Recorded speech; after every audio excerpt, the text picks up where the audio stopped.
There we go. Right, can everyone see a load of deer? Yeah. Yeah. Right, perfect. Rightio. Right, so obviously this is the first sort of Zoom workshop doing this, so if you've got any feedback, obviously message me about it. So I am recording this, so there might be a little bit of a lag on the screen, so just keep an eye out if there is. So what we're going to be doing tonight is obviously I'm going to go through my whole workflow of editing images using Lightroom and kind of going through all these sliders and what they all do, and then obviously you can then hopefully then edit your own images in maybe a similar manner, or just take elements of mine from this to edit your own images. I picked Richmond Park because I haven't really edited these yet. But what I'm going to do, I'm going to go from the very basics and the very beginning of even copying images off cards, just so you know how I also set them all up. Because I do something a little bit different to what normal people do on Lightroom, is I set up a different catalogue for every single project I do. Because the problem you get, which you will see when we start editing, is if you start having one Lightroom catalogue and loads of hard drives, if you're then trying to find images and you don't know which hard drive they've come from, and then you've got to find the right hard drive to connect, it's just a little bit of a pickle, and then backing images up. So what we will do is whenever I do a project, I'm going to keep that minimised now, everything off any card always goes in a folder. So I have a yearly hard drive, which has also got a backup on as well, and then I always put it by the month and then put whatever project it is. So obviously we got various projects, some trips you've all also been on, but obviously we've got Richmond Park here. So I always have a raw folder, and this is where all your raw images will actually go. So obviously you've seen I've edited a few on Facebook recently, which is why you're seeing a few of these DNG files, but the rest of them are all here. If I just quickly do that, they'll all go in order. Because what Lightroom does is when you open up Lightroom, it will link all these images into Lightroom. So they'll a bit like a library system. It will go to find this image. It's in 24 hard drive, October 2024. Look for Richmond Park, and I'll find it in the raw folder there. So that's what it's doing this entire time. And then when we do open up Lightroom, I always do a new one, which obviously I've already done, but I'm going to show you. So you always go File, New Catalogue, and then you always want to save it in the same place as the raw images. So that's why there's a Lightroom folder here. And once you've typed in Lightroom and then you click Create, Lightroom will open, and you'll get a little folder here. Now obviously if you click inside this folder, this is the, if you want to open it up at another time, this is the one you click to open that specific catalogue. Now obviously as I've already got one, I'm not going to click Create. We're going to go with I'm not actually saying that at all, Alice. So I've only got the image of the deer on there in Lightroom. Yeah. Okay. Bear with me a moment then. Let me try it again. Sorry, something's just gone. Lagging now. Bear with me a moment. I should have said. There we go. All right. So it's going to come up with this. Okay, so you always want to be putting that Lightroom catalogue in the same folder as where the raw files are. Okay, so obviously you would be putting in Lightroom, Create, but obviously when you open up Lightroom later, you will then see that blue icon here, and you will double click that to open the catalogue every time. Okay, now does that make sense to everyone? Mm-hmm. Yeah? Yeah. Perfect. Right, so what will happen is you'll get something like this, but obviously there will be no images selected. So what you always do is always go File, Import Photos and Videos, and it's going to come up with another window just like this one, and you will have to find it. So this will be your computer hard drive. If you've got other cards selected, then this will be the hard drive. And then again, you've got to find those raw files. So again, we'll go hard drive 2024, October 2024, Richmond Park, raw folder, and then it will all come up here. Now everything's going to be ticked. This is what Lightroom will want to import. So anything ticked will be brought into Lightroom. The ones that are out of light shadowed now is because they are already linked into Lightroom. So if we just go down a little bit, if you do all check all, it means you can actually go through each picture and you can click left and right on your keyboard, and any image you want to actually keep, you can click this button here, and then what will happen is it will come highlighted here with it ticked, and anything which looks like that will then be imported. Okay, so we're just going to click just a few extra just to show you. So I'm just going to scroll down a little bit further than where I went. So let's pick just a few of these extra. So you can just go left and right on your keyboard and just start selecting different ones. Now I am aware I've got a few dirt marks on my sensor, so I am going to polish them out later in this video. So when I am down selecting, I'm not looking for any that are too similar. So these are all quite similar, so I wouldn't pick all of them. I pick the best one out of those 5, which is probably going to be this one, because this piece of grass isn't covering his eye as much as that one. So those are little details you want to be looking for. So if you were editing a wedding or something like that, you want to be picking the picture that someone's not blinking or looking the wrong way. So, and you can easily go through this. You can, if you want, just select them like so. So you can just randomly select them. But what I like doing is, these are quite tiny thumbnails, so I like looking at them in full screen, so I can then see the whole image, picking these out. So I'm just going to pick out a few other random ones. Yeah, so any like out of focus ones, you then don't have to go through, because if I imported the entire lot, that could be about 1,300 photos. And then you got to cull them later as you edit. So even if there's 2 that are similar and you don't know which one, put them both in, because then later you can then pick which one once you've actually maybe just put a few just on and kind of look at it, kind of go that one's better.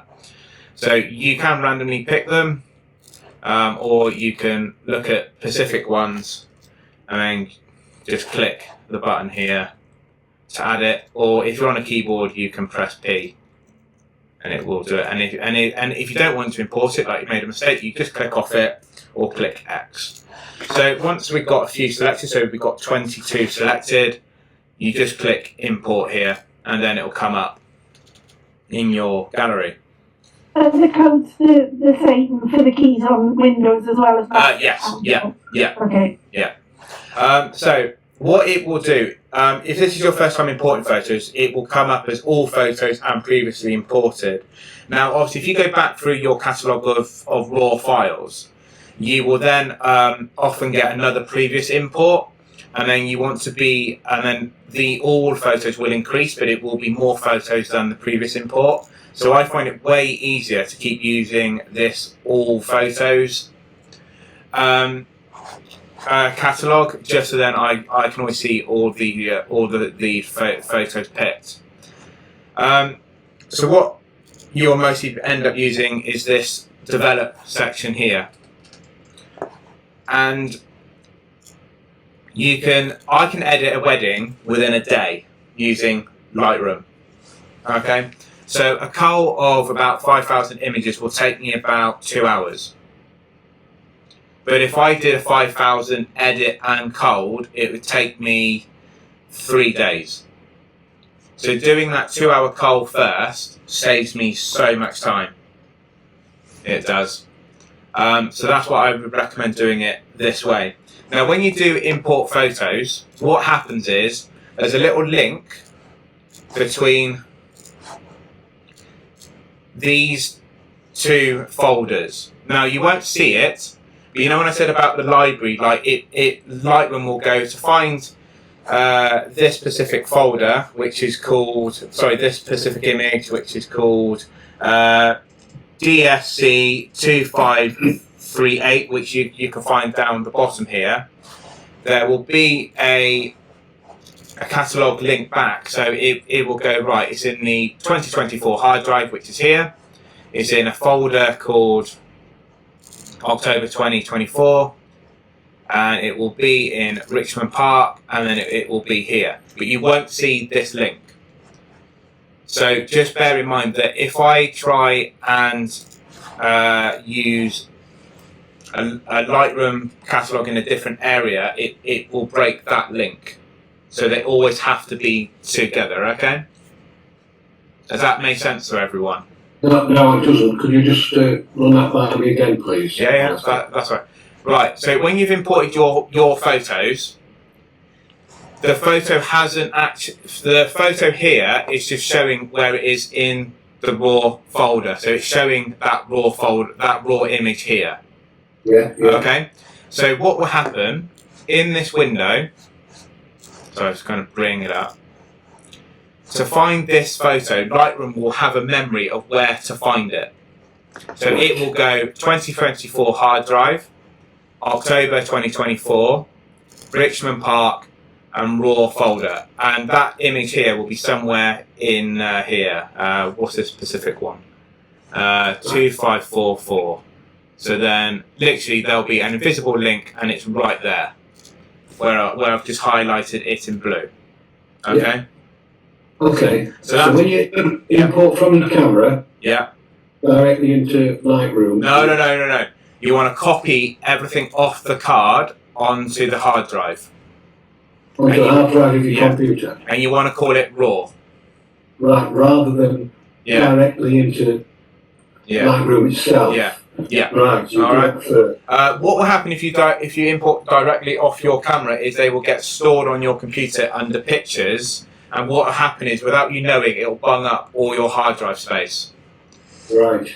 Okay. Do you know what? I'll try and see if I can find it. That's what it's done with mine. Yeah. It's the most annoyingest thing. So basically, can you see? Can you use would it work if you have an external hard drive? Yes. Yeah. Save it onto that, which is why I always use external hard drives. Okay. Okay. So it will always appear. Yeah, and you'll end up with these folders. Sorry, I just closed it. End up with a folder that will be dated here, and it's the most annoyingest thing ever. You created those folders, haven't you, on your hard drive, your computer? Yeah. And then copied it straight off the card. Yeah. Okay. Okay. And again, just because you've imported a little batch, you can import more. You don't have to import everything in one go. If you want to edit a couple of photos first, so like I did this sunrise set first the other day, and then as it's as it is the same shoot, I've then imported the rest of these for you now to actually edit with. I'm going to be honest; these are a little bit dark, so I don't know how well you're actually seeing them there. So has that all made sense now? Yeah. Yeah? Right then. So the biggest tip of tonight is going to be how you use these sliders, okay? And the biggest thing I can say is use them as like a checklist.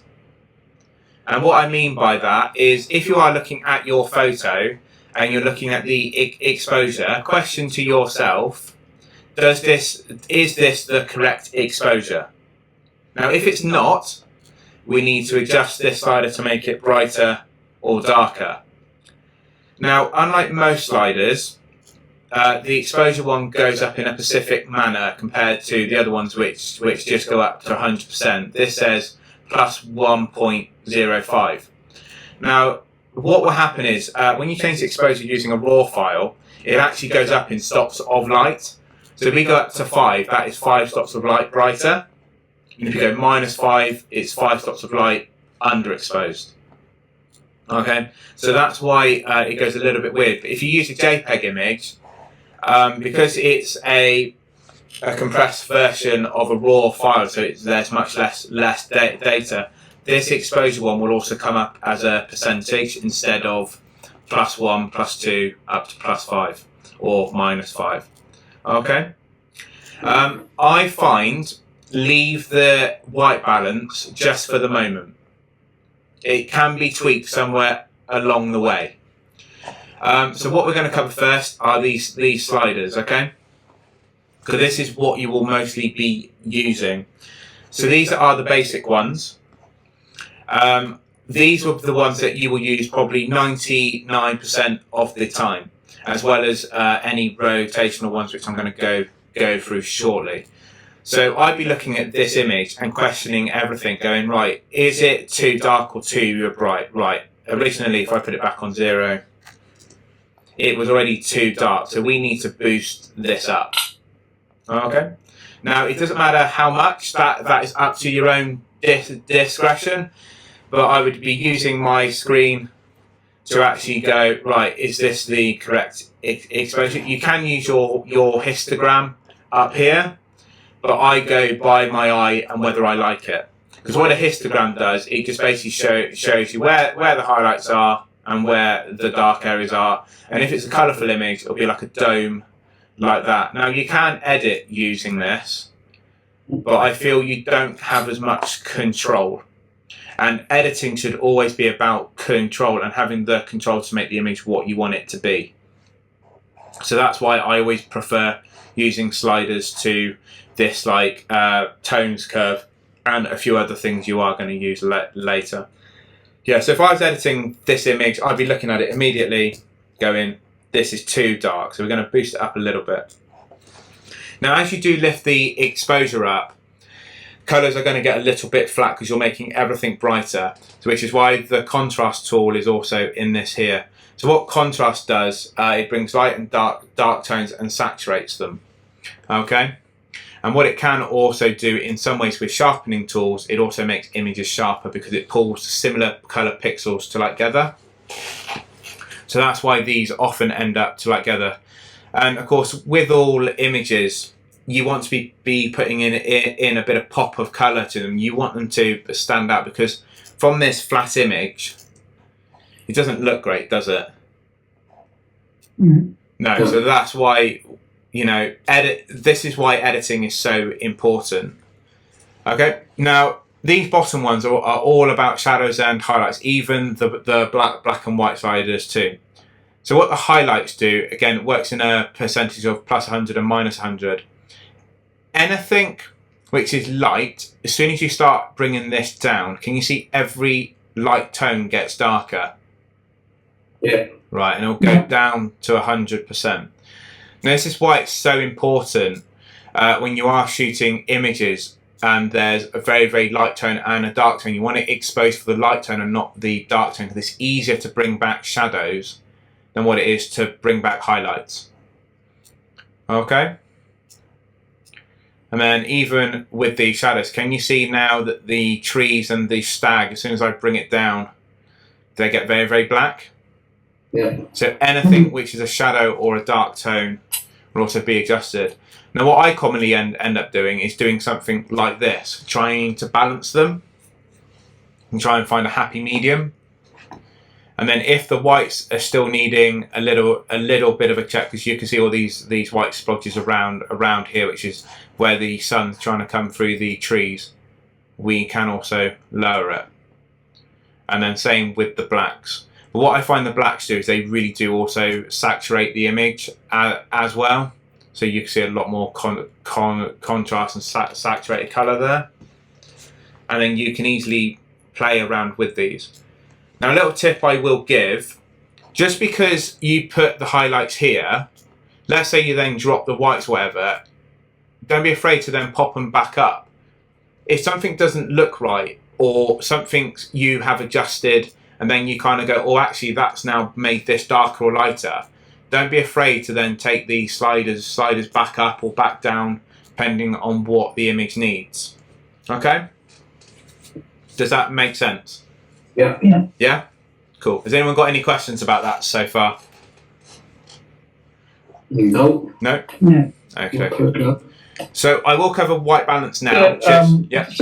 Slightly going back from that, as much for my own benefit as anything else, what size previews do you use? How do you mean, sorry? But so when you've imported and you're in your grid view or whatever, or the loop view, you know, when you import, it'll build a preview, and you can either have standard. Can't remember what the options are. What now, you mean the smart preview? You know, not just the smart previews, but it will actually build it. It can, when you import the photos, it will build a certain resolution preview, won't it? It can do. So basically, what that actually does is, what the smart preview does is, let's say you do have your Lightroom catalog on your computer, then the image is on a hard drive. It makes like a copy of it, but it's not a copy of the image. It just remembers what it looks like. I don't actually do it because the raw images and the Lightroom catalog are in the same folder, so I don't need to actually do it. So I don't do the smart previews in there. Okay. I don't even do it. Okay. But if you are going to actually do it, which I can't remember how you do it now because it's been so long. Let me just find it for you a second. Smart preview. Sorry. Preview. Where does it come up? Where do you find it again? Just to remind me, because this is how much I don't do it. without opening Lightroom, The library and import. Sorry? On the library and import. Library import. What, here? There's a right-hand panel that you're not seeing. On the right-hand panel, on the import panel, when you go to import. Oh, hang on a second. Right, let's pop it up. There's a spot preview selection area, I think. Okay, so let's select this image. You're seeing a different. You're seeing the library. Yeah, you've got to do the import. You're not doing an import. File import. What's right?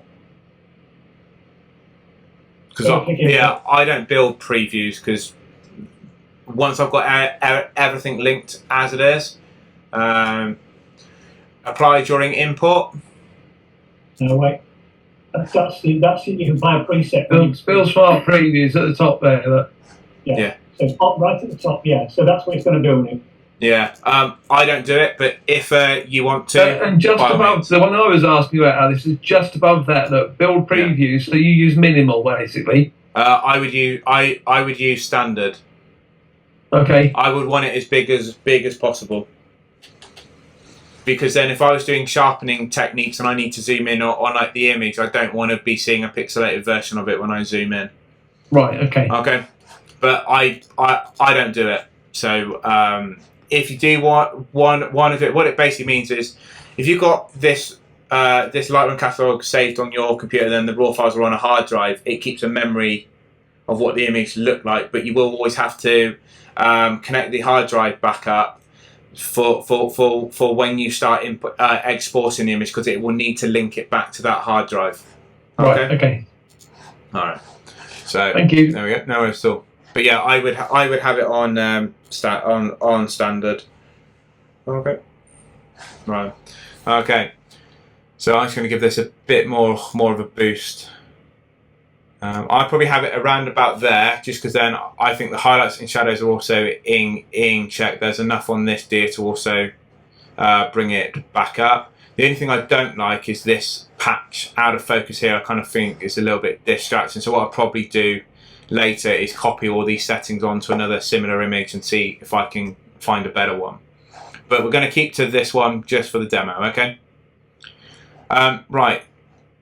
So we're going to get on to texture, clarity and de-hazing now. So de-hazing I'll do first. So you ever taken a shot with maybe that has a bit of flare through it and it looks a little bit soft, a little bit cloudy, foggy looking? This removes it or puts it in. So if you get an image like that where you've got a flare coming through or it's foggy, this is the tool to bring it back. And what it does is it just saturates all the tones for you to remove it. And again, it does work in a percentage, but that's 100% and that's 0. So sorry, minus 100. So you it's quite a sensitive tool to actually use. But if you do have a lot of flary shots, that's what you need to be doing to bring those colours back. But these two are very, very interesting, the texture and the clarity. So these are, so if we go and zoom in on the fur, can you see how much it brings up the detail here? So what it actually does is it pulls pixels of a similar tone to lift it up. So that's why when you look at it, it looks quite flat there. It brings it up. So now, so some of those pixels that are slightly white have now gone very, very white. Can you see? Yeah. Yeah. Don't do this on someone's face. Okay. It will really show up every blemish. But for fur and things, this is fine. Now, a lot of people use this as a sharpening tool. You can, but I wouldn't advise it. Clarity also does it too. So if we now bring in a bit of clarity, also see it does the same. Similar thing there. Yeah. Yeah. But can you see it also highlights the noise in the image too. Yeah. Okay. So if you do want to do a quick sharpening thing, by all means use these two. But if not, there are better ways of sharpening images. Sorry, just going back to white balance. I think this image needs to be a little bit warmer because I know how warm it was on the day with the sunrise. So if you shoot a raw image, it will come up with the Kelvin scale. So this is just under 5,000. I think it was on. What was it on? As shot. Yeah, so 4,800. So that's near enough daylight. So you can automatically get the same Lightroom settings you can get on your camera, such as daylight, cloudy, shaded, tungsten, fluorescent, flash, or you can get Lightroom to pick it out for you. Now that's made it really blue. Can you see it drops it quite a bit there, and it lifted up the tint. So if I go back to how it was shot, okay, watch these two figures as we go to auto. Can you see it dropped it quite a bit? Mm. Okay. I personally don't really like it, and I personally like manually tweaking these. Now what tint does, sometimes some glass can be a little bit tinted on like your lenses, so this can actually help correct it. So I'd use these two sliders over these two tone curves here. I don't think you get as much control on these. Okay, but I will explain tones curves now. But if you ever go wrong in Lightroom, can you see the whole history of everything I've done here down this left hand side? Yeah. Right, this is why Lightroom's brilliant, is because you can always go back to where you wanted it to be. And then if I now do another adjustment, can you see that these 4 layers are now going to disappear? So if I just brighten up a fraction, it disappeared. Yeah. So if ever you're wondering where you went wrong, you can always find it in this history here. Okay? Okay. Okay, yeah, so tones curve I rarely use. I don't think you get as much control with it. But you can now see what actually happens, and what you normally do is you end up pinching it. So you get shadows and highlights, and then you pinch it wherever you want it. So this would be pure blue. So if we do that, can you see all the shadows have turned blue? Yeah.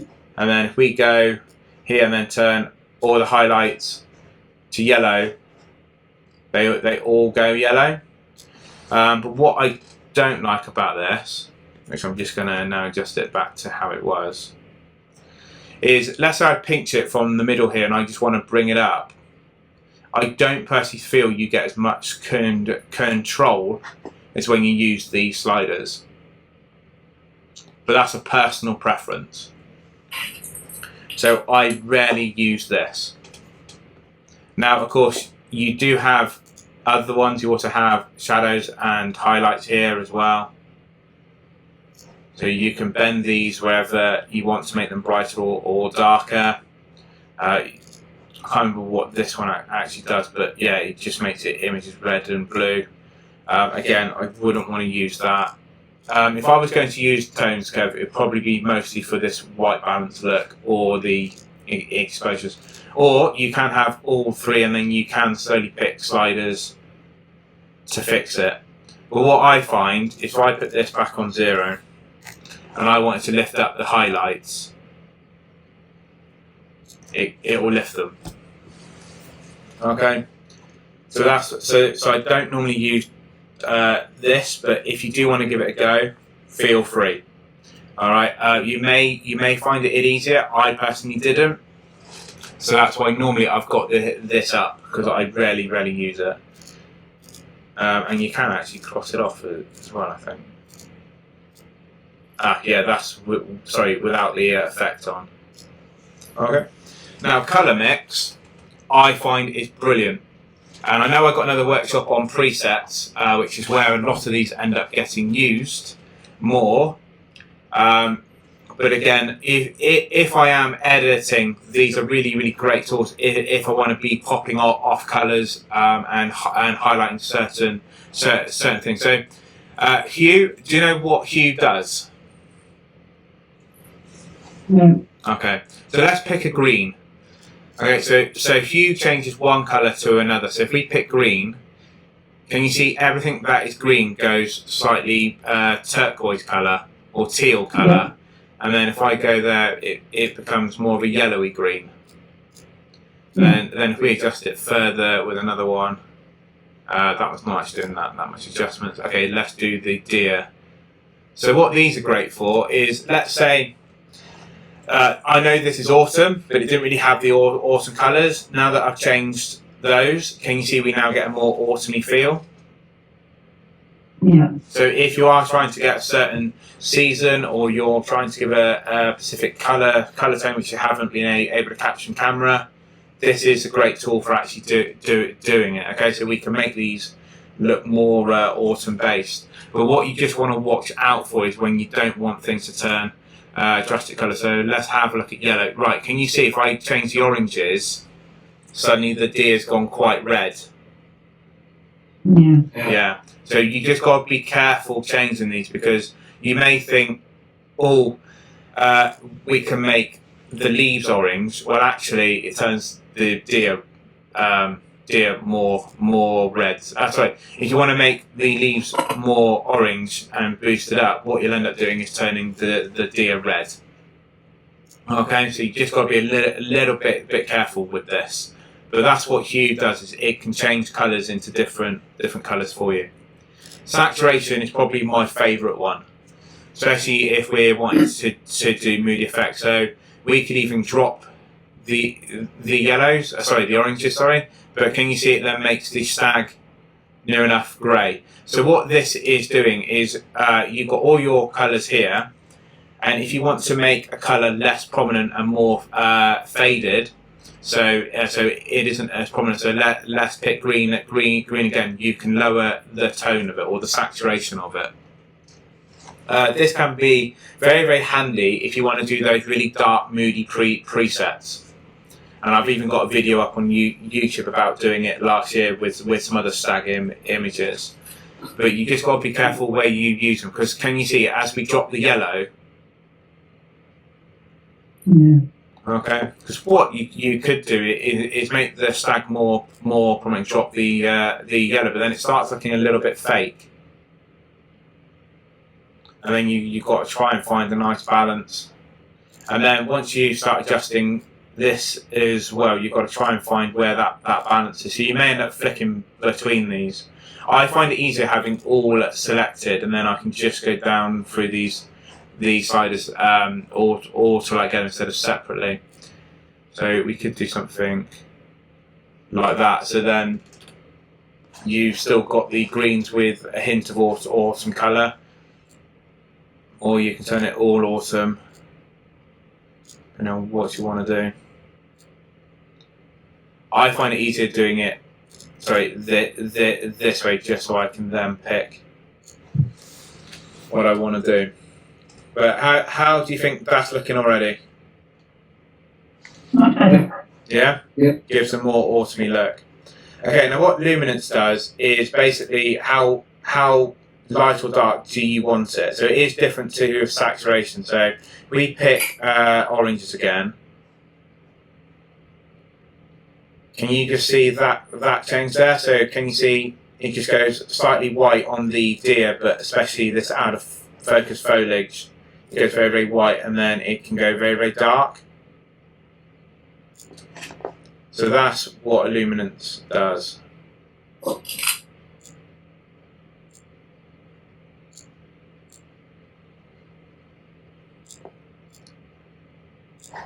So that looks even more autumny now. And are we liking that? What's everyone's preference? Doing there. Yeah, Yeah? yeah, that's better. Yeah. Alright. Cool. Right. So you know, you can also pick a colour using the little round dot to the left of it. See where it says saturation? Yeah. Oh, no, come down. Let me show you. Hang on. I'll show you what I mean. I mean, there. See that dot there? What? Oh, yeah. Yeah, so if you click that and then click on your picture, you can drag the colour by clicking somewhere in the picture. The dot, go to the picture. No, don't click the colour, click the dot. Yeah. Go to the picture now, go to the picture. Drag up or down, and it will move that colour up or down for you. And combinations of colours. Oh, I didn't know that. Up the Well, top. that's interesting. Yeah. Yeah. I don't think you get as much. If you wanted to do like a combination of colours, that's why that's useful. If it's like a blend of two. Yeah. So if I pick the green then. Yeah, and anyway, do that anywhere in your Lightroom, but it's not that little round thing. Yeah.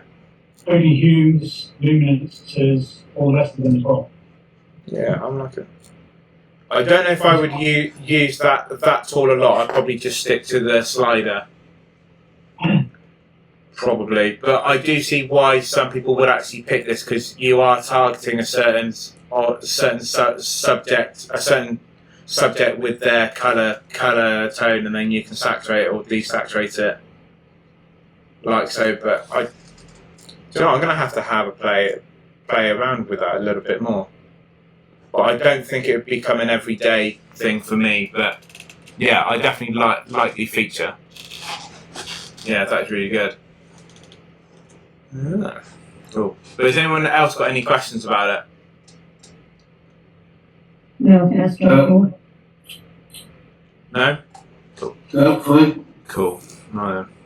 Colour grading. Now, what might be easier is I'm going to make a virtual copy of this. So if you have a right click and you want to edit the same image multiple times and try and do different edits with it, if you create virtual copy.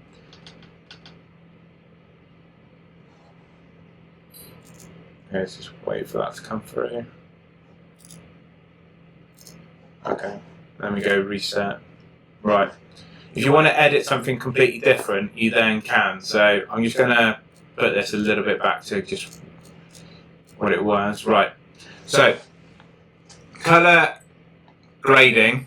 I am going to do another workshop on this, a lot more in depth. I'm going to explain the basics. So with your shadows, highlights and mid-tones, you can make them specific colours. Now, because this is why you've got colour wheel, and this is again where a lot of presets are also made.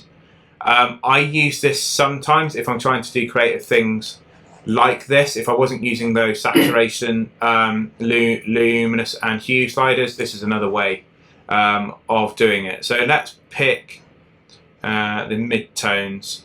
So let's go slightly blue. So can you see anything mid-toned is now going blue?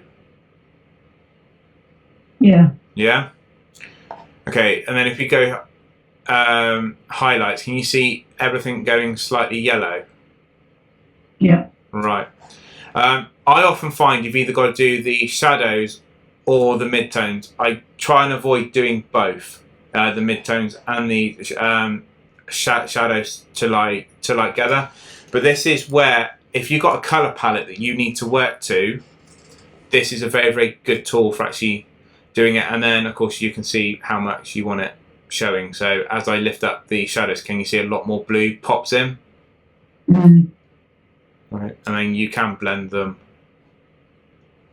So can you see as I turn it up, the yellow comes more prominent to then the blue? Yeah. So you can make various presets, but again, you need to do these basic ones first, but before doing this, ideally, because you are going to end up just in this lot. So if I was to edit this image, just off a guess, I'd probably go more orange than yellow. Actually, do you know what? I wouldn't even use that one. So I'm going to pop it back in the middle. I'll go more orange and maybe a slightly lighter blue. Yeah. Trying to find a nice balance. So something more like that. But again, we have got the green mixed in with it. There's a lot of green in this photo, so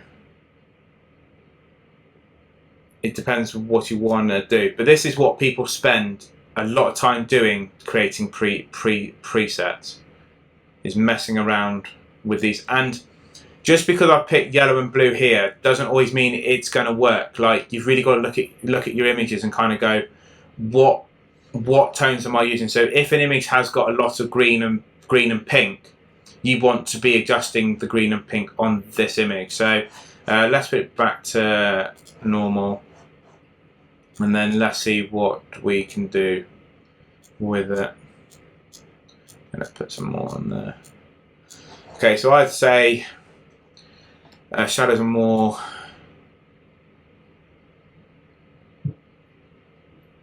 on there, and right, and then highlights. Trying to find the medium.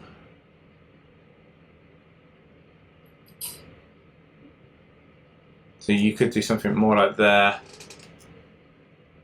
But you'll probably find you'll end up opposite. So whatever this one is, you will do the opposite on the opposite side. What did you click for it to go back to? Oh, there's a reset button here. Okay. Yeah, just below. Okay. So has color grading made sense to everyone? Yeah. Yeah. So you can do it. Yeah.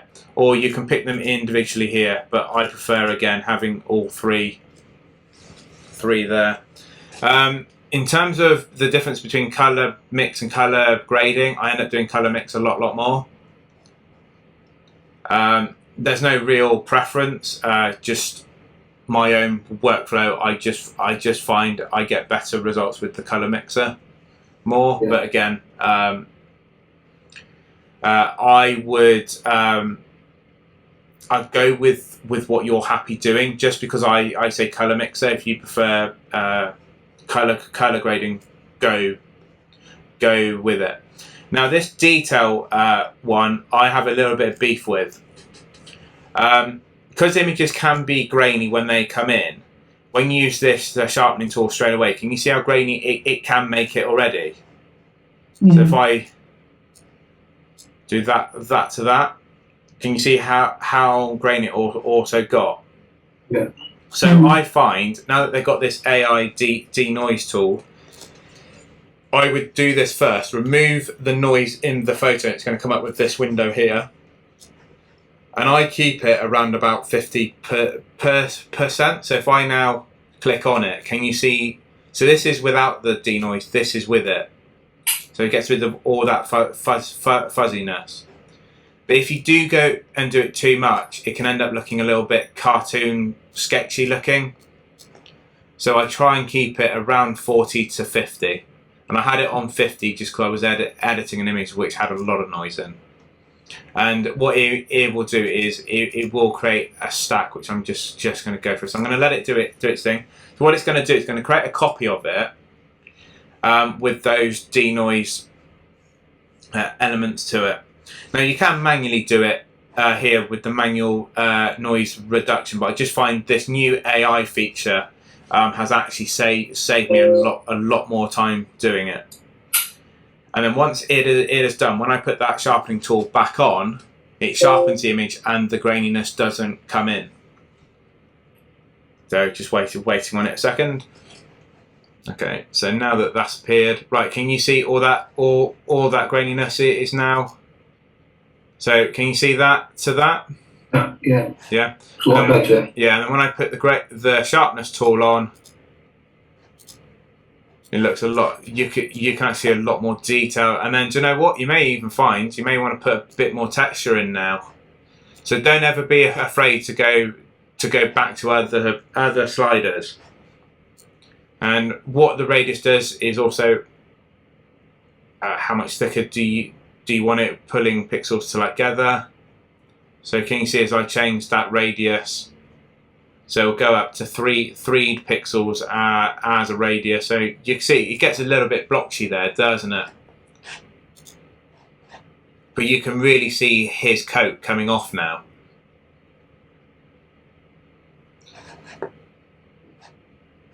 Okay. Now, if I had to edit a large amount of grainy photos, I would have to manually do it.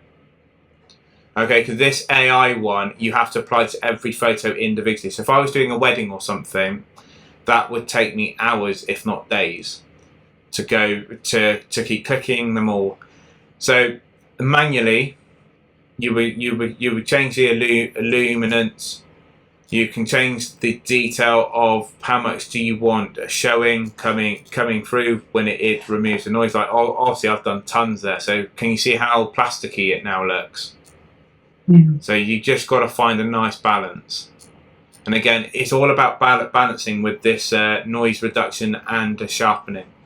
But what I'd always do is bring this back down to 0 first, then do the noise reduction, and then bring that back. So then the noise in the image doesn't get brought into the sharpening. Does that make sense? Yeah. Yeah? Cool. Everyone's gone a little bit quiet there. Okay. Okay. So, but if I was doing a whole batch, I would have to do it manually, and then I'm going to show you how to edit multiple images at the same time shortly. I copy that over onto every single image. Okay. Has anyone got any questions at all so far about sharpening and noise reduction? It's just a quick one. It's mainly my equipment's not very powerful. Okay. If I do use the denoise, it takes forever to denoise it using the AI. Yeah. And that must be down to the processing speed of my computer. Yeah, definitely. So it's not something with my current computer I really could use much of, really. Yeah. But that's just one of those things. When I use the AI denoise, I'm using it specifically for that one photo. Right. So it might be a specific shot of like here I want to use it. It could be specifically this photo in stead. But if I was doing a whole batch, I would have to manually do it with these sliders, and then add in the sharpening with it. I mean, even now, what we'll do is pop up a few more, and we'll just bring up the because what I liked about that's the got idea really blotchy now. That actually has. Yeah.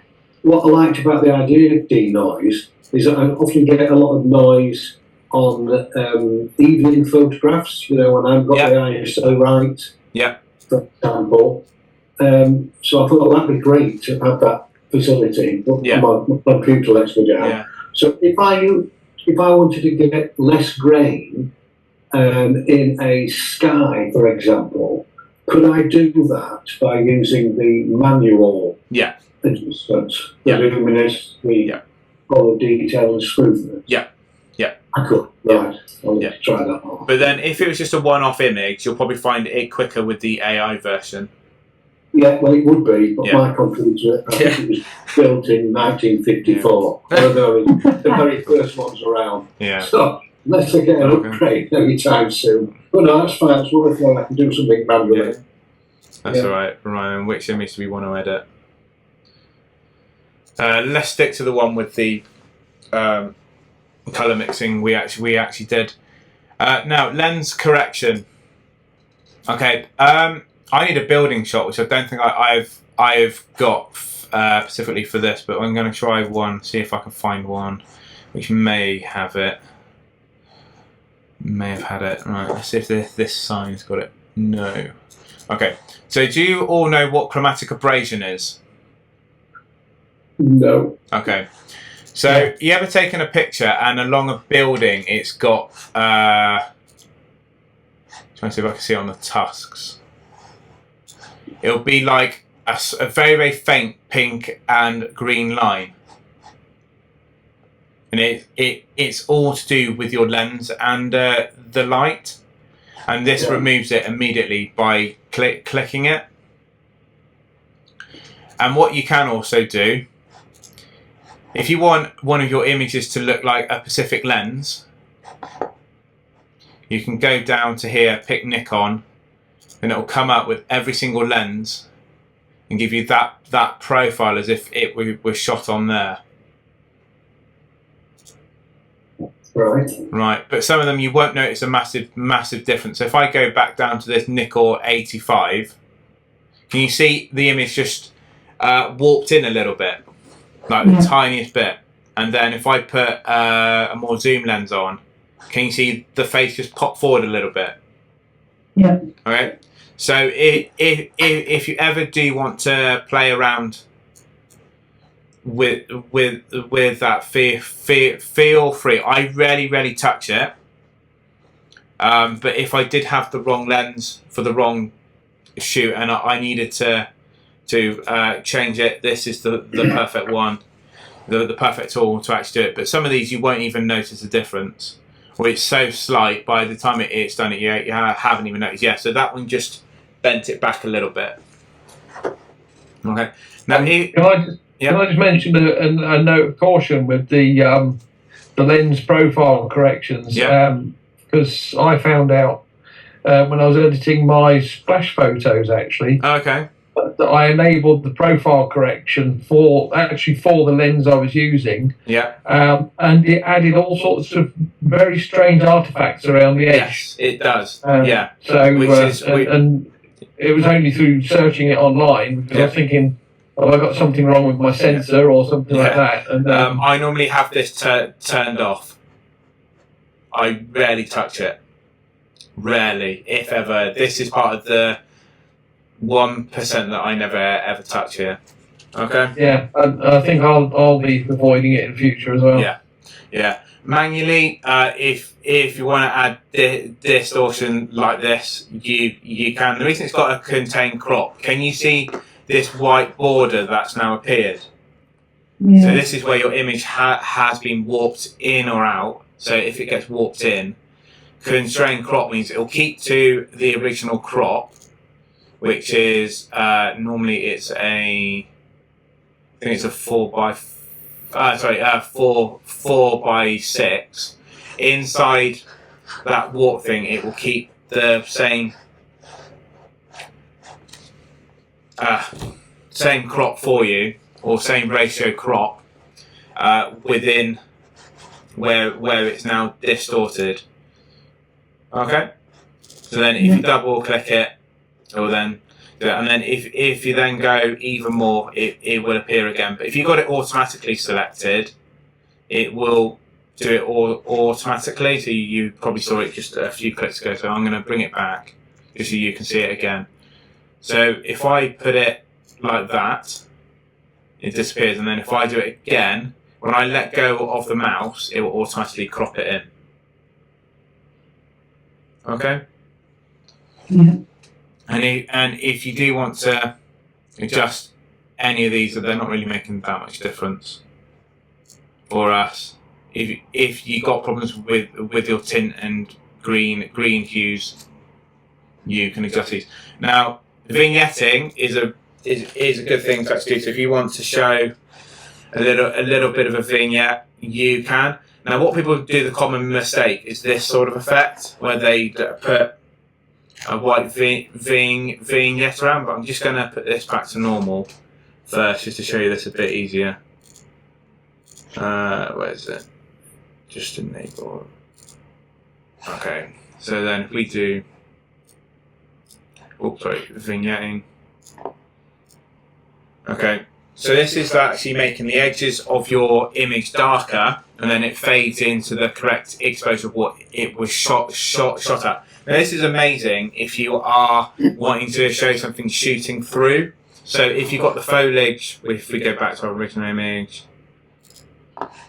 here, if we wanted to put the vignette around, can you see it just makes those trees a little bit darker as if you are shooting through them. We can move the middle point in if we want to make this a little bit darker too. This can show off like a feature in the photo. So if you want to be directing your image to a certain brighter point in like the middle, it can do that actually for you. I only ever use the black. I never use white. It just looks awful. It might work on a snowy scene, but I rarely, if ever, go this side of vignetting. Okay. But adding a little vignette, can you see it just draws your eyes to the middle of the photo? Yeah, I know. It's a better shot, really. It makes it look better. Yeah. So there is a. I think they're lower down. There is a. Yeah, post one as well. You can also, right. You can really see it now. This is what I really hate. There's no need for it. We're not in the 1960s doing school pictures.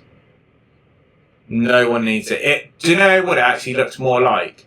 You know when you go to someone's funeral and you get the, I don't know, I don't want to call it a program, but it's got the picture of them on the front. Oh God, yes. That's what that reminds me of. But that, you can make an image look quite moody. And again, you can move these mid points to control it. Okay? Yeah. So, right, cover that. Has anyone got any questions about that before moving on? No. No? No? Cool. That's alright, so I was just checking time and everything. Cool, perfect. Right, this transform is really important. Okay? It's better with a building, so we are going to use these trees just as an example. I know trees can be a bit wonky. So if you got it off, that means when the image has been imported and used, it's not done any correction. It's not rotated the image or done anything to it. Okay, so if you do auto, sorry, I'm just going to put this back to 0. What Lightroom will do is look at all these verticals and try and pick which one's going to make it straight. And do you see just at the tiniest tweak there, and it's gone by this tree here to make everything straight. So this one's leaning off more, that one's leaning off. So it's used this one as a central point to make it straight. Use this one to make it straight. So if I turn it off and on, can you see that little tweak? Yeah. And then guided is where you draw a line down and then it. Where is it? There is a tool, I think it's guided, where once you've done it, it then twists it around for you. I don't know why it's not doing it.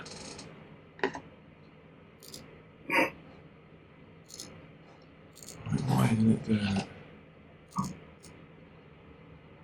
I don't know why that isn't doing it.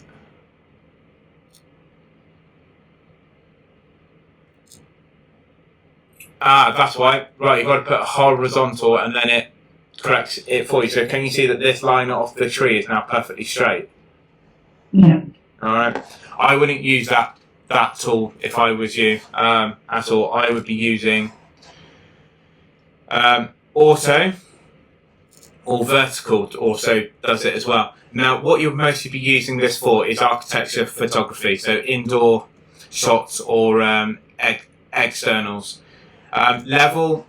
Trying to remember how that one works. I think it's another auto. It's another auto. Yeah, which is full. Yeah.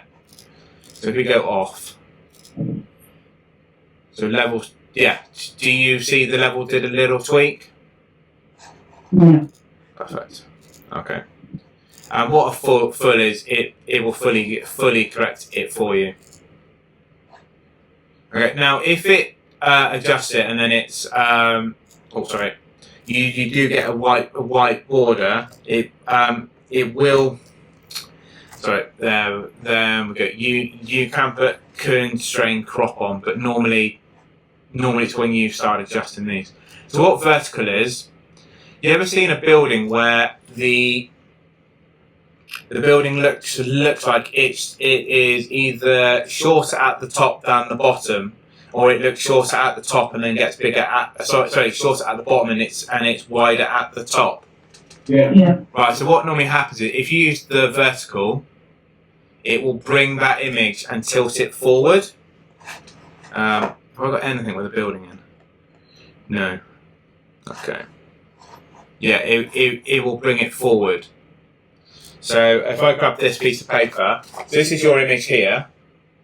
Sorry, if I bring it back, what it does is it pulls it forward like that, or backwards, depending on which angle. And then what it does is it brings those vertical lines straight. Because the vertical is way more important than the horizontal. Because if the verticals are not straight, you'll look at your images at like tilting your like neck. Because naturally you will see everything straight. Now the only thing that wouldn't be is like the Leaning Tower of Pisa. And the horizontal, you could be on like a hill. So that's why. So you could be on a hill like this, where everything's sloping up. But then you probably want to then have that vertical. So you want to have it straight. So you would end up rotating to get the vertical straight, and then the horizontal can be at whatever angle it is, because you don't want to be photographing a building with the building looking wonky. Okay. Yeah, so vertical flicks it up. What horizontal does is it stretches it out like so. Now, can you see we get that white border here? Yeah. Right, if I now put constrain crop, it then crops it in for me. Now, I would say vertical and rotate are the ones that I would use mostly. I rarely use the horizontal, but I'm just going to put it back to 0. Now, rotate is quite a simple one. It will rotate the image around like so. Okay? Yep. If you do an aspect, oops.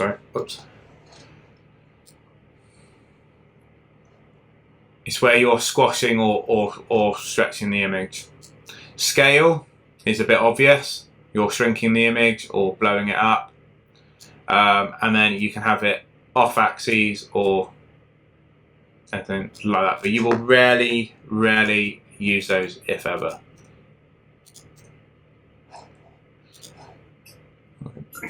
So I'm just suggesting auto then. I would use I would use more I'd use vertical over auto. Yeah, vertical. Yeah. So I don't know why my mouse is doing that. There we go. So sorry, I just want to bring that back up, and I'm just going to pop these back on 0. Okay. So this is a new feature called lens blur. So if you got your depth of field a little bit wrong, so you shot it at f8 instead of 2.8, it's got an AI adjustment to actually bring in your depth of field a bit more. So when you click the window, it will automatically scan the image. We're going to pick this one. And I'm just going to show you what the effects are when we do it. But I find it's the focus range I'll end up using more. Now you can put virtual depth, so then what will happen is it will turn the image a different color based on what you are adjusting. So let's have a look at that. We turn it off. Okay, so we want the stag in. But if I grab this side here and I start pulling it in, can you see everything in the background's got a lot more blurry now? Mm. So it's quite clear that this peak here is the front of the deer, and this peak at the back is this tree here. So if we go past this tree, I'm assuming anyway. Let's have, yeah. Oh wow! I actually also picked up some of the deer too. Now, a bit of a disturbing thing, you want to be careful with this, because can you see this splodgy line here? Yeah. Mm. It's because we've pulled it too much. We just got to put it back. Yeah, so that's a way more balanced, but we'll try and see if we can, yeah. So it's not perfect at all, but if you do want to correct your depth of field, you can. Let's have a look at a few of these others. But again, I personally wouldn't use this too much. But if you do mess it up and you want to try and fix it, this is the best way. But can you see how much it is adjusting it? Mm. Yeah. So that's better. I'm just a bit worried about this bit here. But again, personally, for this image, I'm shooting at up here. F6 at 480 mil, which is why I've got this shallow depth of field anyway. So I won't need that too much. So I am just going to remove that off. Yeah. So you can now see the difference. If I go back to here, can you see the difference? It does. Yeah. Yeah. So you It seems to have left a bit around by the others. yeah, it does. I haven't quite got Does. it, is it? Yeah, exactly. So I try not to use this too much. I try and keep it minor adjustments. Okay. Now I've already covered effects, but obviously, yeah, there's a lot of vignetting you can do here. I would have a massive play with this, because this can really make your images pop if you are especially shooting through things, or you've got two trees either side and you just want to draw the attention away so that it draws your eye in towards the stag. The only one I rarely use is graininess. So there are people who do like having grainy photos because they want them to look, I don't know, vintagey or grungy. But I rarely use it, because normally the work I want to do, I want everything as sharp and as crisp as possible. And then calibration, again, you always want the latest version, and then if you do need to do any tweaks, you can, but you can also do these with these two sliders and the other adjustment ones as well. So has all this made sense to everybody? Right. Okay. Yeah. So cropping, it's quite straightforward. So when you do want to crop an image, you will get your ratio in which it's shot on. So it'll always be original, but you can change it if you want. You can have it as various different ones. Now, if you see this padlock and it's locked, it won't change it. But if you do start unlocking it, you're going to pull it wherever you want it to be. Okay. Now, do you notice that your vignette also follows it around as well? Yeah. Yeah. Okay. So I would always pick your ratio and then keep it locked, because you don't want to be pulling in to crop your image more, and then suddenly it goes all skew whiff, and then it's difficult to then print and put on Facebook, because it'll crop it back to one of these sizes. So obviously when I make coasters, I have to pick a square, so I pick something like that. But normally it will be 4 by 6. I don't know why it went to portrait them, but we'll go back to original. Sorry to interrupt you, Alison. Where did you get that menu up there? So where it says original, so you click on the crop there.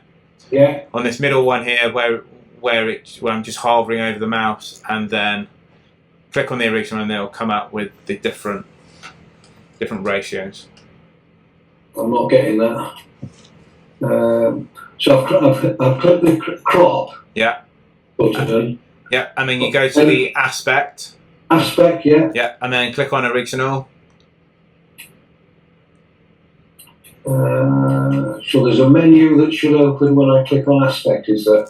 When you click on original. Sorry? Click on original. I'm not getting the word original on Okay, the, what does it say there? I've clicked on the crop tool, Yeah. and then it opens a menu. I've got tool, crop and straighten, custom, with the little lock, aspect. Aspect. Right, so click on I aspect. think it's where it says custom. He's not got it in the original crop. He's got his, click on custom and it'll come up. It's custom, yeah, it's in custom. Yeah. Okay. Yeah, sorry. I see. That's And right. then regional is, yeah. And then that list will then appear for you. It will, and I've got that now, thank you. Okay.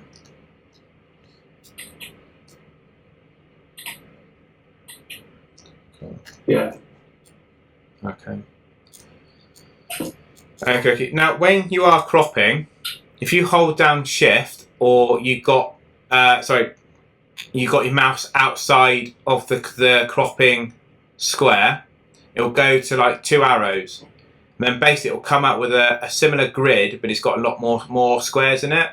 If you then turn this with your mouse, you can actually use those grids to try and line up what is straight as well. So if ever you do want to straighten an image, I find this way quicker to actually do. Okay. All right, and then yeah, perfect. All right. So does that make sense about cropping? Yeah. Cool. I'm going to cover healing and cloning for you here, but I'm going to leave masks in depth till another workshop because there's a lot you can do with masks. But I will cover the basics of it. Okay. So a bit like Photoshop, you can do clone, heal, and I think it's got an AI one now. I think it's this one. Yeah, AI generate. So let's say we want to get rid of this black splodge here.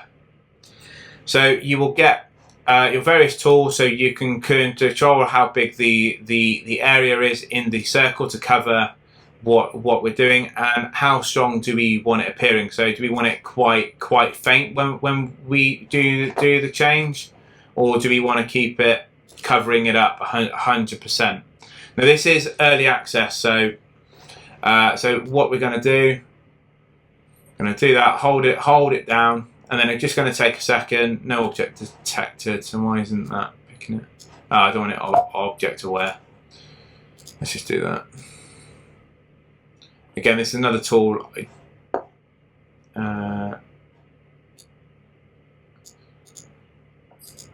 It's going to... Yeah, perfect, right, so it's now going to... Oh, sorry, it's going to come up with this generation thing, so I'm going to do it again. Just realised it then came up with it, so bear with me a second. So it's going to come up with a window in a minute when it applies. It's going to come up with this. Okay, then if we go out of that, can you see that black bit disappeared? Yeah. Yeah. Now, if ever we need to go back to it, it will always come up with this icon and it will show what we did. And if you ever want to get rid of it, if you just click delete, it'll go poof and it'll disappear. So this could be good for getting rid of camera dust. Some people, I have actually now see it erase with this AI tool. But again, it doesn't always do a perfect job. I think you'd be better off doing that in Photoshop, which I'm going to cover in another workshop for you, using AI generate on there. But the common one you will start using is clone and heal. So you will just pick it. You can control the circle, make the circle bigger. Whoops, don't know. I'm going to get rid of that one. You want to make this one bigger. So can you see there are now 2 circles on it? Yeah. So the inner circle is what it's going to remove, and then the distance between the outer circle and the inner circle is the difference of how it blends into the original image. So if I now click it, and it'll pick that area to cover. Now you want to make sure feathering is on quite a bit so that it blends in nicely. If you've got it on 0, it'll look quite harsh. Can you see it? So if I pick something like that, can you see it appears really ugly? But then if we feather it in, it'll blend in a lot more. Okay. And clone works in the exact same way, but it will duplicate what you are. So if I pick here, do you know what? Let's pick this black bit there. It will duplicate it. Sorry, it will duplicate exactly that piece here onto there. That's the difference. It doesn't blend them. So healing blends them. Clone will copy over it. Okay, and you need to then see which one gives you the better result. I find healing does, but again, it's down to personal preference. So I can easily remove these. There, you will always find these. So if ever you've got these on, I'm just going to put a load of random ones now, just to show you. You'll always get these icons here.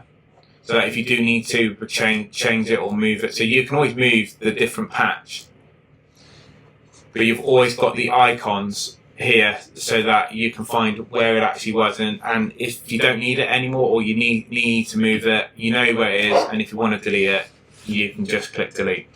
So I use this quite often just for little things. So what I'd probably use it on, to be honest, is this really annoying yellow sign. Yeah, so I'll probably use it there. Let's find another one. Yeah, so if I want to get rid of that. So which tool are you using there? I'm just going to use heal. I'm going to use them all, but I want you to see the different. Right, so can you see that didn't quite get rid of it? No. So let's do clone. So try and work it out. Should be getting rid of it. Why hasn't it? Okay, why hasn't that got rid of it? Yeah, I don't know why it hasn't got rid of it. But can you see it moves over it, but I don't know why it's not getting rid of the sign. Normally it does. That's really odd. So when I put it over it, yeah, can you see it makes it faint, but it's not quite removed it. But normally it would. So the opacity's up.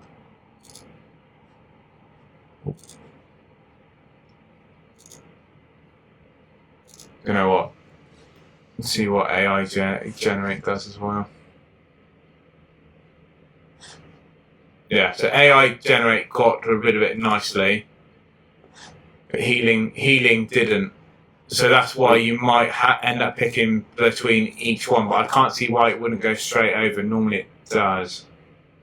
Leave it with me. I'm going to have a look at see why it's done that, but normally it does. But does that make sense using those tools? Yeah. Yeah. Cool. And then red eye, you'll rarely use, but if you do get someone with a red eye, you can select over an eye, and then it will put a pupil in there for you. So if we zoom in, yeah. So can you see it just makes it a little bit darker? Can you see it in the eye? Yeah. Yeah. So, That's only if you've put direct flash on someone and they've got red eye. Again, you'll rarely use it. If you're doing lighting correctly, you shouldn't need to use this at all. Okay? Yeah. And then what masks do, let's go back to our original image. Let's use this one for instance. I was going to zoom back out, perfect. Okay. So I'm going to do a whole workshop on this because there's a lot more to this than what meets the eye. Like there's automatic ones, there's ones you can put in. But what a mask is a layer of light or adjustments you can do to add to your image. So let's say we want to make this sky brighter. We can just click one of those. So I've got the linear filter here and I can make it brighter or darker and adjust layers.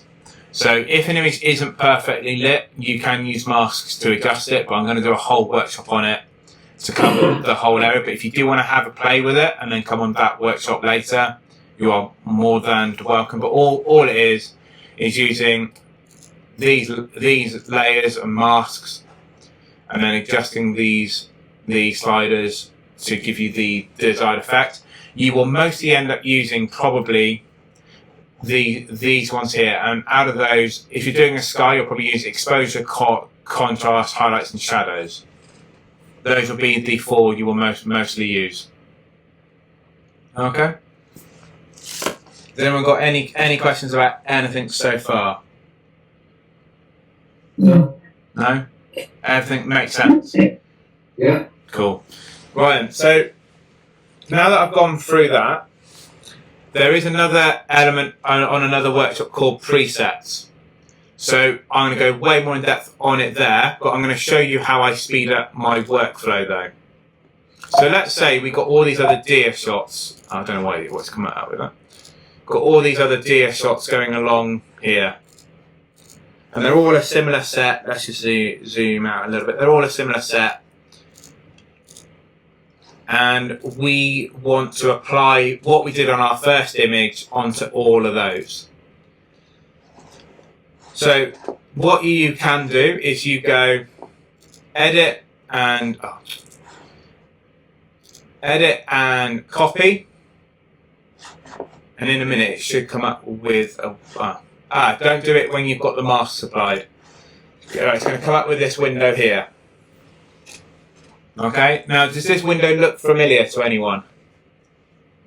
Seen it before. Yeah. Come across it before. Right, perfect. All these slider adjustments that you have been doing all afternoon are now as a tick sheet along here.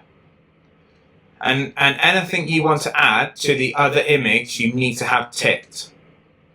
So when you watch this video, I would screenshot that because these are the common ones. Okay.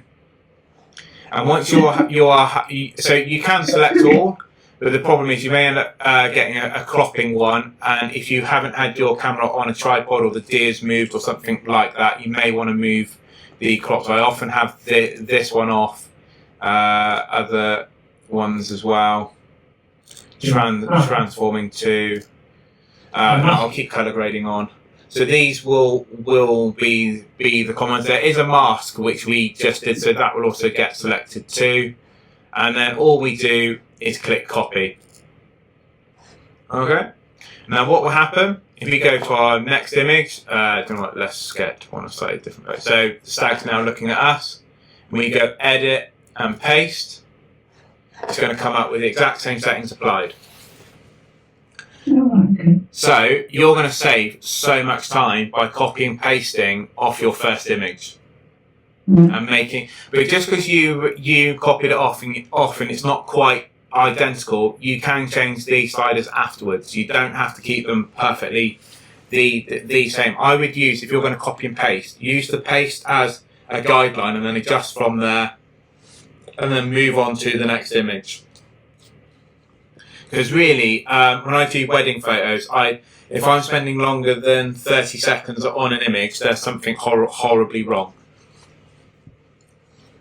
So that's how quick I can edit a photo using Lightroom and copy and pasting. Okay. Now, if you do have presets like these, if you hover over them, you can apply. So let's do landscape blue D here. Hey, so it's gone a little bit dark. I can pop it up.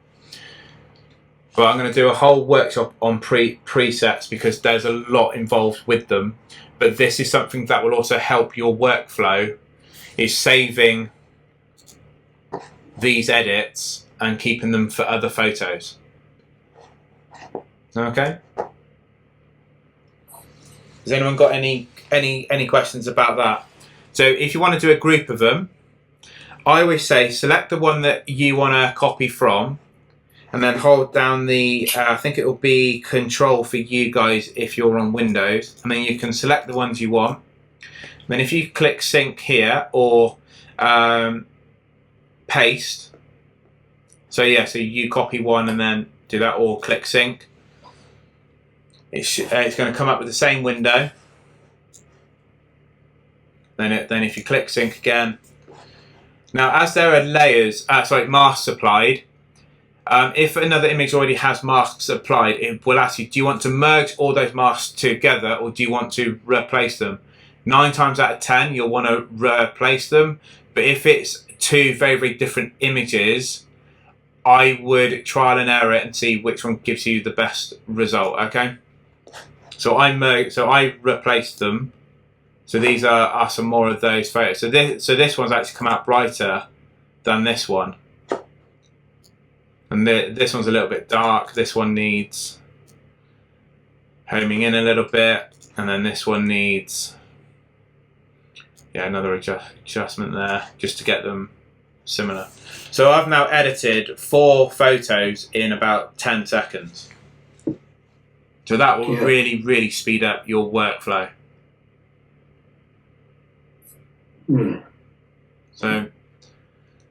So I would start learning to copy and paste editing effects you actually do, because that will make your editing time. I find editing boring. It's nice reflecting back on photos, but when I got to spend half an hour to an hour editing a photo, I get bored, and that's a personal thing for me. So I like this quick way of editing. I don't want to be editing one of these woodland shots and then going back to another shot, trying to remember what all these slider numbers are to replicate it. I want to be able to just copy it and apply it to other images. And I used to do it with Photoshop when I first started doing weddings and things, and it used to take me weeks to edit a wedding, until someone said use Lightroom, and I was editing a wedding within a day after about a month of learning Lightroom. So that's how quick I can edit photos. My issue is, as well as not knowing this copy and paste thing, so thank you for that, because I've learned that tonight. My issue is knowing what to edit it to, if that makes sense, because it's all personal preference, isn't it, really? Yeah. I mean, some people might look at this photo now and go, it's too orange, it's too dark, it's too moody, it's too, it isn't their taste, and that's fine. But let's say I do this. Would you say that looks good? Rubbish. No. Yeah. Right. No. So everyone will have a personal taste, but you should be easily able to identify when a photo does look bad. And what I find best is edit a photo. You don't have to export it straight away. Go grab a coffee or something, because you can just get tunnel vision looking at Lightroom all day editing. Come back in an hour's time and kind of go, do I still like it? Yeah. You know? I mean, at the end of the day, you remember, you obviously went there, you know what the day was, the morning was like. And it's how you remember it to a degree. I mean, oddly, this actually looks better than when it was actually shot. So if I turn it off, it's very, very green, very, very foggy. It doesn't look as good. That looks way more atmospheric. a lot Yeah. more autumn deer rutting looking. So, but then some people may go, do you know what? It's quite clear you've put a filter over that. You know, so really the argument is how realistic do we keep it to the creativeness we want to put into it? Yeah, personal preferences. Yeah, yeah. And But you should, like you say, Alex, you should know whether a photo is in focus or not, whether it's blown out highlights or not, through your experience, shouldn't you? Yeah. So if I was to edit this again tomorrow, I might look at it and kind of go, "Oh, that's way too orange," and then I might end up doing something more like this, adding a more of a fluorescent white balance just to calm down the ambience of the oranges. Yeah. But then again, I might not. I might wake up the next morning and go, "That's a cracking shot." Put it up on Facebook. Now, another thing to actually look at is, I know this is going slightly off topic, but it is a good discussion to actually have. Is if you do put an image on Facebook, do you think it is a great shot just because it got 100 likes? You know, I put some awful photos up on Facebook and it's got hundreds of likes and it looks awful, and I put some of the best work up and it's got like 3. Yeah. Well, it's back to the what's the eye of the beholder again, isn't it? Yeah. So I would edit the way that you're happy that it looks. Yeah. But don't be afraid to take people's feedback. Yeah. You know, I got photographers that over edit people's faces and they look like a porcelain doll, but way too much. They look plastic. And I have to say it's a great shot, but could you calm down the dodging and burning on the photo? So it is a personal preference, but I think if I edited one of these poorly now, at least one of you would have said, "I don't like that." Yeah. So that's a good indicator. Yeah. Okay. Now then, talking about showing people photos, I'm going to show you how to export them. All right. Yeah. Okay. So I have covered this on various camera clubs as well. So if you want to edit, just export one photo. This photo doesn't exist yet. So what's basically happening is Lightroom have said, here is the raw photo. If you do all of these adjustments, this is what it will look like. Okay? Yeah. This image doesn't exist anywhere. So you have to export it for Lightroom to create that image for you. So you want to go File, Export. It's going to come up with a new window. Now, I find this window amazing because when I have to do wedding edits or batch editing and I have to export so many photos for Facebook, website, the client, I end up having to maybe exporting photos into different settings for various uses. So I'm going to go through those with you. So first of all, it will ask you where you want your photo to be placed. I always go Pacific folder. And as always, we are going to put this in the same folder as Richmond Park. So everything is all together. So if I'm looking for the high-res version of this photo, I know to go the year it was taken, the month it was taken, find Richmond Park, and I'll find it in there. Okay? And you're just going to click choose. And then underneath it will say put in subfolder. We're going to call this high resolution because I want to put this, I want to get this printed, for instance. I always name my images. I don't stick with the DSC 2523. I will call it something else. What I will probably call it is my name. I always put Cotswolds because then if people do see this on the internet, search engines also use the title of images as part of their search engine too. So that's a little bit of information. So if you export a photo of Richmond Park, so we add in Richmond Park, and they type in Alice Coral Richmond Park, this image should appear somewhere. So that's a little bit of marketing and search engine optimization for you. So I'm going to call this Richmond Park 2024. Sorry, Richmond Park 2024. Now, I always put a sequence on the end, because if I'm doing wedding photos or anything like that, and you're exporting a lot of the images from the same catalogue, I like numbering them. So I always have the starting number as 1. So if we were going to export 1 or 10, the first image will be 1, the second one will be 2, 3, 4, 5, 6, 7, 8, 9, 10. And it can go up in the thousands. So you do not need to worry about is there a limit on it. Now we're going to ignore the video part. You can export in different settings. Normally, if I'm uploading this for a website or social media or for a client, it's normally JPEG. Okay, so that's why I'm going to keep it to JPEG.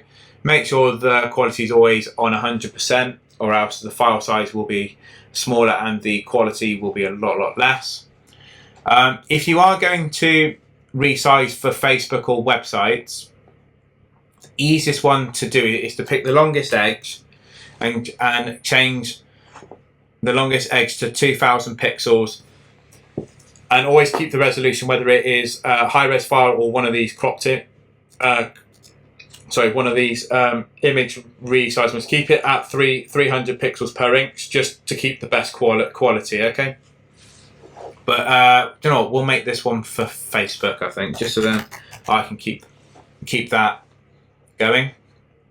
Sharpness. So you've done all your sharpness, but did you know that images do look different when they're on a screen to paper? I guess, yeah. Okay. So I always sharpen for screen. I always put it on high, just because most people see their images on their phones, their TVs, their computers now. And if I was to print it off, I would use Photoshop for that. So I always keep it on screen. And how many of you have got a watermark? Metadata. If you've got specific metadata, pick whichever one you want. So you can have all metadata, or just the copyright, which will say Alice Coral Photography copyright on it. Again, that's a personal preference, but if you do want to stop people stealing your photos, make sure you've got one of these all on. Okay. And now watermarking. I've covered this a lot, which is why I've got so many examples here. But if you do want to create a watermark or apply a watermark, this is how you do it. So you always click the watermark icon here, make sure it's ticked, and then go down to edit watermarks.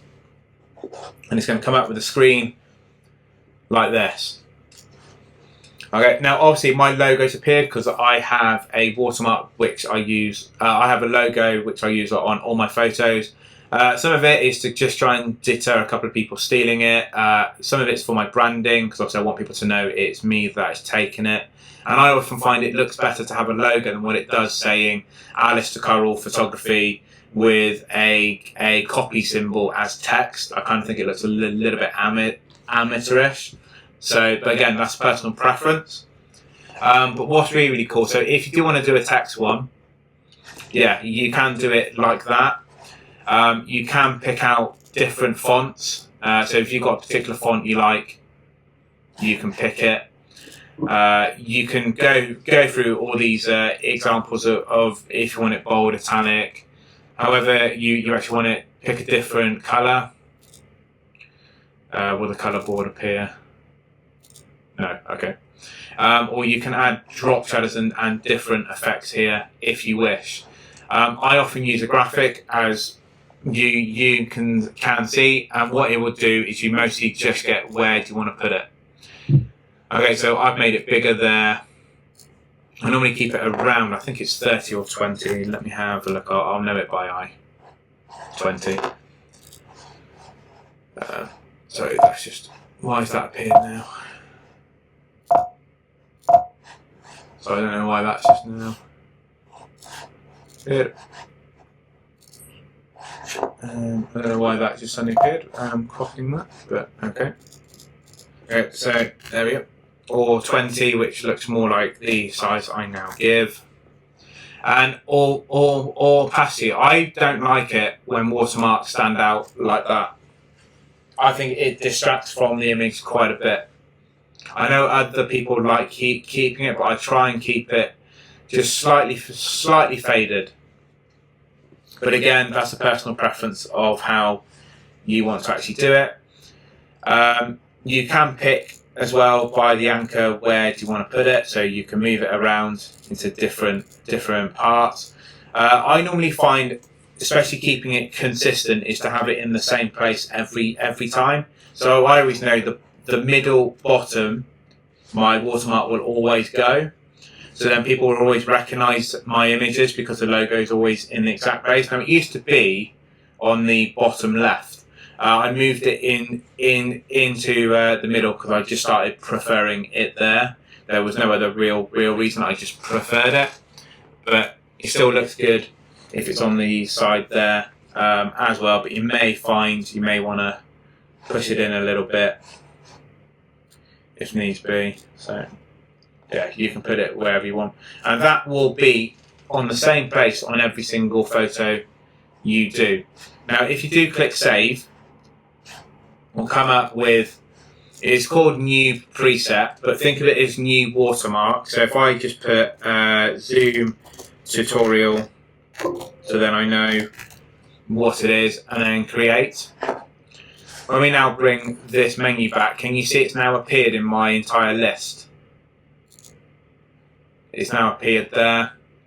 And post-processing, normally I do nothing, but as I'm often uploading photos for clients, I do like it on my computer where it pops up, just showing me it has exported.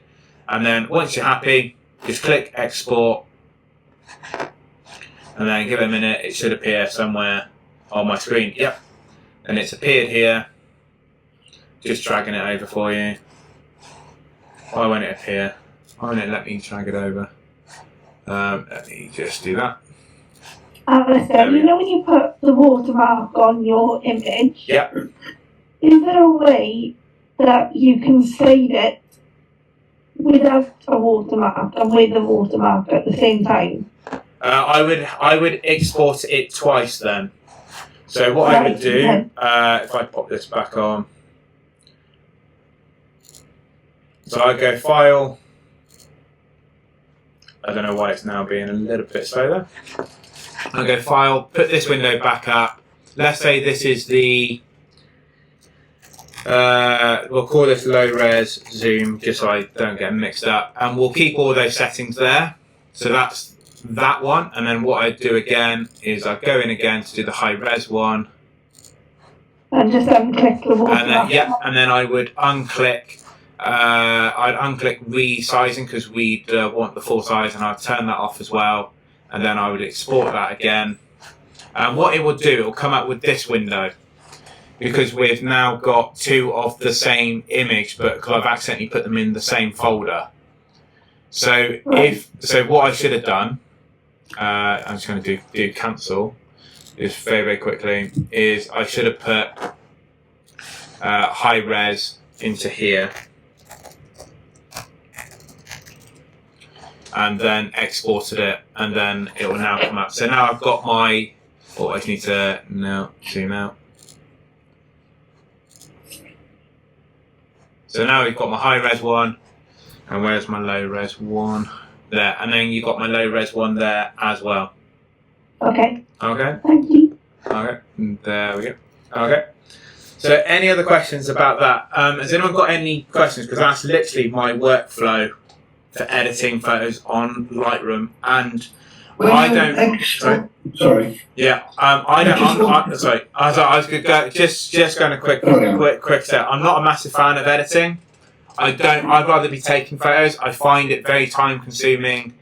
If I'm spending too long on like images, I'd rather do the next project because I like fast photos. You've seen how many workshops I do in events. So this is how I edit to keep it quick, easy, and simple. Good. All right.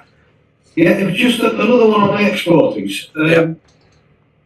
So I have a raw file that I've completed my editing, and it's a 26 megabyte size, file size, in RAW. Yeah. But then if I want to export it, I have to export it in a JPEG. Yeah. And that JPEG size can be really small. Yeah. That's because you're looking at the RAW versus JPEG issue. So RAW has a lot more data in it. So it will have a lot more shadow D, detail, highlight D, detail, color D, detail, everything. What a JPEG is a compressed version of that, so it's got less data in it.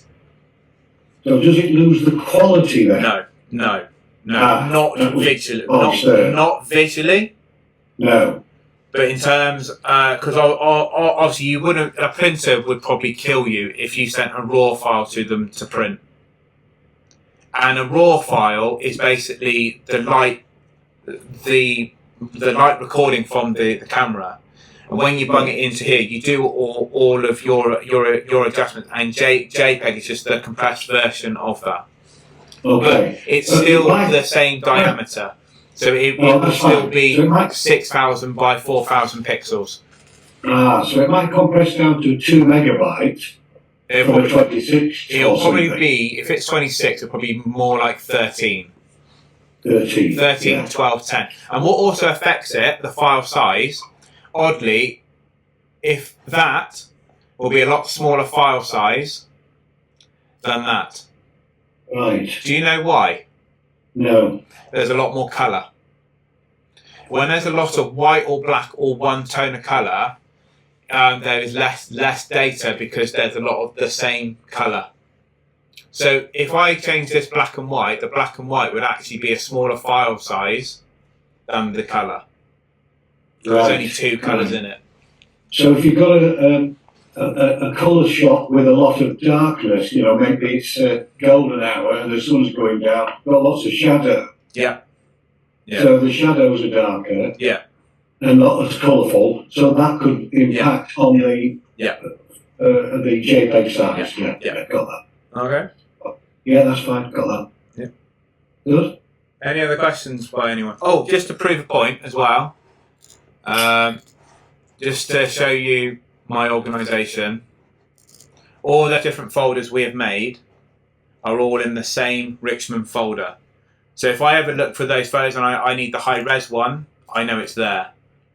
Right. And then when I want the Facebook one, it's there. If I want, I had a low res one originally, but if I want a website one, I put a different folder there as well. And everything's in the same mother folder. Right. I had to be careful I didn't say something else then. Yeah. Okay. Is there any other questions at all?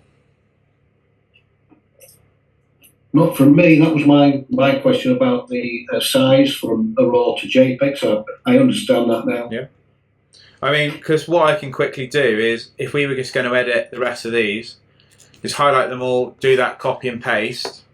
Yeah. Then I would look at this one and go, okay, that one's out of focus. I'll bin it. Which is just clicking delete, which is why it's now doing a worry symbol. But then if I wanted to pick that one, but I don't like the crop, I can quickly crop in. It's actually missed the focus again, so this is really good as a demo, isn't it? Right, so let's say that's a similar copy over, but I just want to crop it down. That's now edited in 5 seconds. Yeah. Yeah. And then if I want to get more fussy, straightening it up.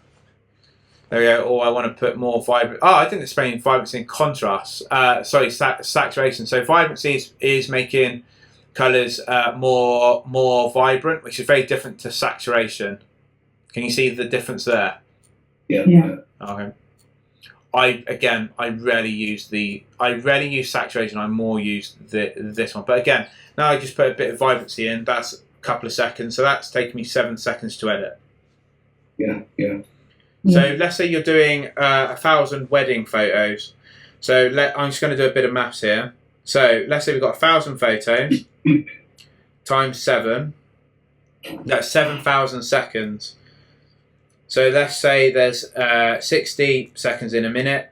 So that is 116 at 16 minutes divided by another 60 for hours. So that's 1 point. No, that isn't right. Times 7 divided by 60. Yeah. Sorry. So if every image took you 7 seconds, it'd take you about 2 hours to edit. But I think it'd take you more like 3 or 4, to be honest. But that's going at it. You will probably end up spending more like 20 to 30 seconds on each photo, which is more realistic. So let's do 1,000 times 30. Right, divided by 60. So that's 500 divided by 6 again for hours. So that's 8.3 hours. So that's a whole day editing. And then let's say you don't do it this way. So that takes, let's say it takes 2 minutes. Times 2 minutes, so that's 120 seconds. So that's 120,000 divided by 60. So that's 2,000 hours. So 2,000 minutes divided by 60. So that's 33 hours. Yeah.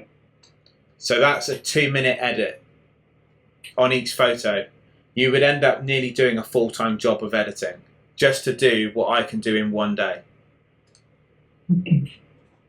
So that's why I like this is why my workflow is really quick. I've got one more question. Yep. If I've got a dust spot on my sensor, Yeah. and it's at the same place, obviously, on every image. If What again? Sorry. If I had a dust spot on my sensor, and it was at the same point on every image, can I edit it on one, and then will it do the same on them all? Yep, you can. So let's say we pick this. Let's just say we pick a spot there, and then we go File. Sorry, Edit, Copy. Oh no, it doesn't. No, that's my bad. It doesn't. I'm just checking. No, it doesn't. You would have to remove it off every single one. And the reason being for is, let's say we go to this image to this one, which I know I haven't edited. That dust mark's now up there and it's in a very, very different background. So where it would clone it from, wherever it was we just picked. Which image was it? Sorry, here. It will be very, very different to here in terms of texture and pattern. So you would want to take it out manually every time, which is why it's important to keep your sensors cleaned. Indeed. Okay. Any other questions? Cool, I managed to actually cover that with 10 minutes to spare. Well, yeah. That was really good. Thank you. Thank you, Alistair, again. Yeah, that's okay. Really helpful. Practice. No, I've got it for 7 days free. Yeah.